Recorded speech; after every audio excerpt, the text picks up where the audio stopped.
This is me, Shyam Tiwari. Welcome you back to the back benchers classes. आज हम लोग देखने वाले हैं 11 to 13 जेपीएससी का जो इंटरव्यू होने वाला है उनमें कुछ क्वेश्चंस जो कि संभावित है पूछे जाएंगे. उसके एक टॉपिक को हम लोग डिस्कस करने वाले हैं और आज का टॉपिक है हमारा द प्रेसिडेंट ऑफ इंडिया. जो भी जितने प्रेसिडेंट्स हुए हैं अभी तक इंडिया में उनको हम लोग सिलसिलेवार ढंग से एक बार क्रोनोलॉजिकल ऑर्डर में देखेंगे, क्योंकि पिछले बार ही मेरे एक दोस्त से ये क्वेश्चन किया गया था कि आप बताएं कि जो प्रेसिडेंट हुए हैं पूरे इंडिया में तो उनका क्रोनोलॉजी डिस्क्राइब करें, मतलब बता दे एक बार.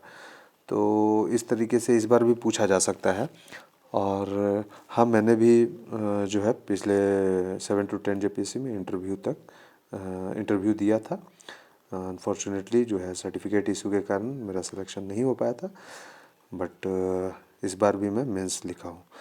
तो चलिए फिर आगे शुरू करते हैं. तो हमारे जो पहले प्रेसिडेंट थे वो थे डॉक्टर राजेंद्र प्रसाद जी, जिनका कार्यकाल रहा था वैसे 1950 से लेकर 1962 तक चला था. जबकि इलेक्शन के बात की जाए तो 2 टर्म का जो था इनका 2 टर्म के लिए ये रहे थे और सबसे लंबा कार्यकाल इनका ही रहा था एज ए प्रेसिडेंट.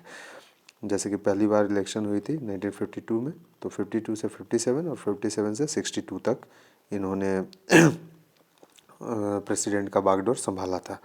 देन अगर बात करें तो सेकंड नंबर पे सर्वपल्ली राधाकृष्णन जी थे, जिनका कार्यकाल 62 से लेकर 1962 से 1967 चला था.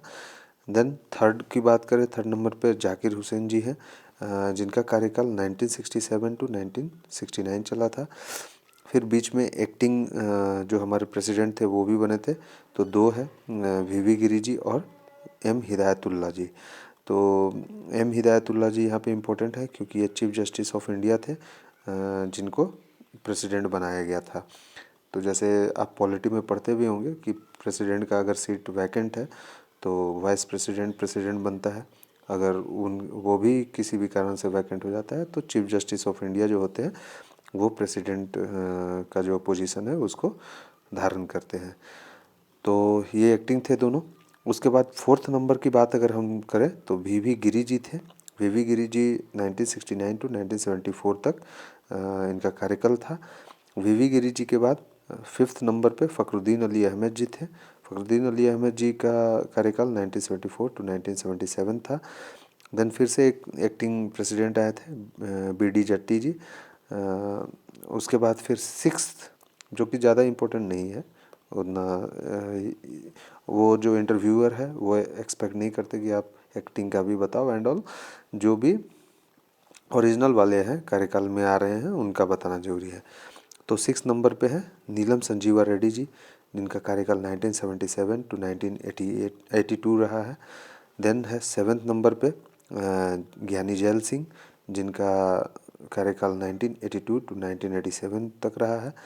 देन है 8th नंबर पे आर वेंकट रमन जी, जिनका कार्यकाल 1987 to 1992 तक रहा है.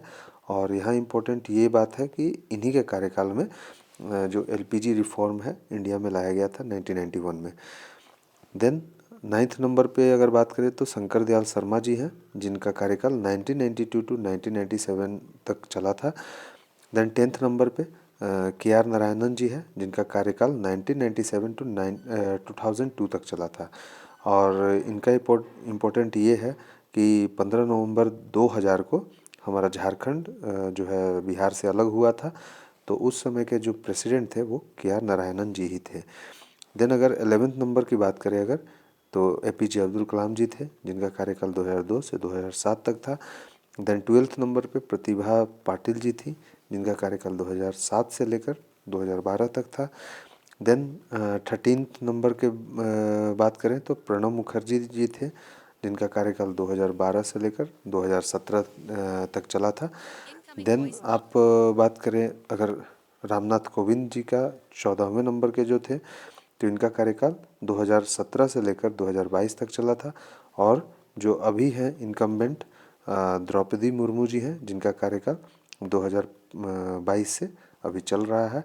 तो ये क्वेश्चन जो है ज़रूर देख कर जाएं सिलसिलेवार रूप से, ताकि अगर आए तो आप इंटरव्यू में काफ़ी अच्छे से जवाब दे पाएँ।